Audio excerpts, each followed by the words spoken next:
প্রিয় ষষ্ঠ শ্রেণীর শিক্ষার্থীরা, শুভেচ্ছা নিও। আজকে আমি তোমাদের বাংলা বিষয়ের বার্ষিক পরীক্ষার অন্তর্ভুক্ত সিলেবাস অধ্যায় 2 প্রমিত ভাষা শিখি,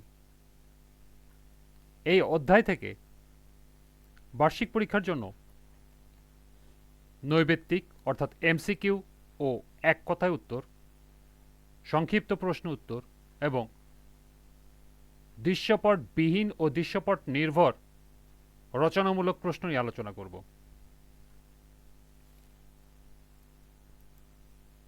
প্রথমে তোমাদের বলবো, যারা আমার চ্যানেলটি সাবস্ক্রাইব করো নাই তারা আমার চ্যানেলটি সাবস্ক্রাইব করবে এবং আমার সাথে থাকবে। তাহলে চলো আমরা ক্লাস শুরু করি। দ্বিতীয় অধ্যায়, প্রমিত ভাষা শিখি।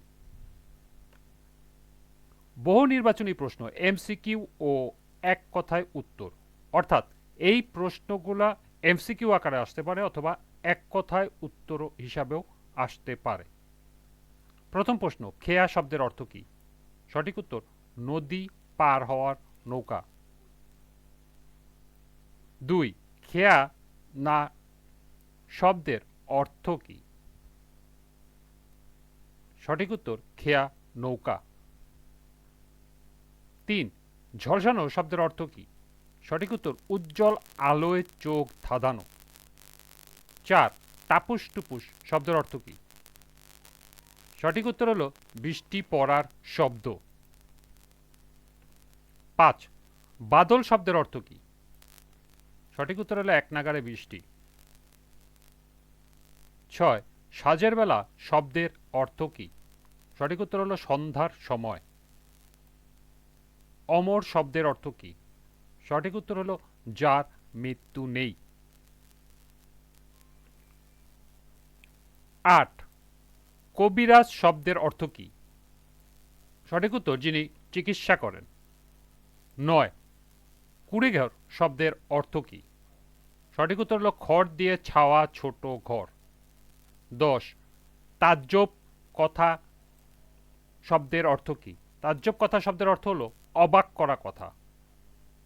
নাড়ি পরীক্ষা করার শব্দের অর্থ কি? সঠিক উত্তর হলো রোগ নির্ণয় করা। ব্যায়াম শব্দের অর্থ কি? অসুস্থতা। ম্লান আলো শব্দের অর্থ কি? সামান্য আলো। শ্রবণ করা শব্দের অর্থ কি? শোনা। ছটফট করা শব্দের অর্থ কি? অস্থির হয়ে নড়াচড়া করা। তৎক্ষণাৎ শব্দের অর্থ কি? সেই সময়ে। পোলা এর প্রমিত রূপ কি? ছেলে। গ্রাম এর প্রমিত রূপ কি? গ্রাম। তাহা এর প্রমিত রূপ কি? টাকা। পড়ালেখা এর প্রমিত রূপ কি? পড়ালেখা। বেটি এর প্রমিত রূপ কন্যা। এই ছিল নৈবিত্তিকের 21টি প্রশ্ন এবং উত্তর। এখন আমরা দেখব সংক্ষিপ্ত প্রশ্ন।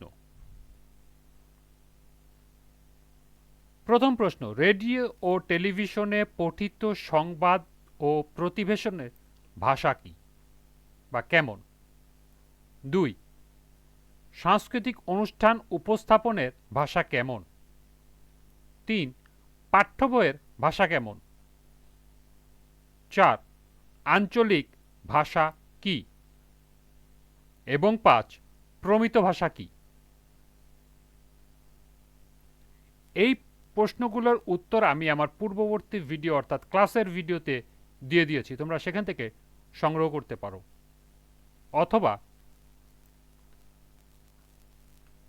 বাংলা, বিজ্ঞান, স্বাস্থ্য সুরক্ষা, জীবন জীবিকা এবং ইতিহাস ও সামাজিক বিজ্ঞান, এই 5টি বিষয়ের একত্রে নৈবিত্তিক সংক্ষিপ্ত প্রশ্ন এবং দৃশ্যপটবিহীন ও দৃশ্যপট নির্ভর রচনামূলক প্রশ্ন উত্তরের একটি পিডিএফ নোট আছে, যা তোমরা সংগ্রহ করতে পারো।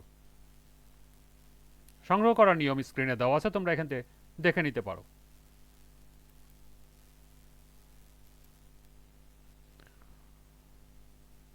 এখন দেখব আমরা রচনামূলক প্রশ্ন দৃশ্যপটবিহীন ও দৃশ্যপট নির্ভর। প্রথম প্রশ্ন, আঞ্চলিক ভাষা ও প্রমিত ভাষা ব্যাখ্যা করো। 2, খেলার সময় কোনো একটি বিষয় নিয়ে তর্ক হচ্ছে, আঞ্চলিক ভাষা এবং প্রমিত ভাষায় কথোপকথনের পার্থক্য দেখাও। 3, পড়াশোনা কেমন চলছে তা নিয়ে মা বাবার সঙ্গে কথা হচ্ছে, আঞ্চলিক ভাষা এবং প্রমিত ভাষার কথোপকথনের পার্থক্য দেখাও। 4, সবজি কিনতে গিয়ে ক্রেতা বিক্রেতার মধ্যে দর কষাকষি হচ্ছে, আঞ্চলিক ভাষা এবং প্রমিত ভাষার কথোপকথনের পার্থক্য দেখাও। এই ছিল রচনামূলক প্রশ্নের দৃশ্যপটবিহীন ও দৃশ্যপট নির্ভরের 4টি প্রশ্ন। এই প্রশ্নগুলোর উত্তরও আমি আমার পূর্ববর্তী ভিডিওতে দিয়ে দিয়েছি, তোমরা সেখান থেকে সংগ্রহ করতে পারো, অথবা বাংলা বিষয়ের পিডিএফ নোট সহ 5টি বিষয়ের পিডিএফ নোট তোমরা সংগ্রহ করতে পারো। আজকের ক্লাসটি এ পর্যন্তই। সবাইকে আবারও বলছি, যারা আমার চ্যানেলটি সাবস্ক্রাইব করো নাই তারা আমার চ্যানেলটি সাবস্ক্রাইব করবে এবং আমার সাথে থাকবে। সবাইকে পরবর্তী ক্লাস দেখার আমন্ত্রণ জানিয়ে আজকের মতো আমি এখানে বিদায় নিচ্ছি। আল্লাহ হাফেজ।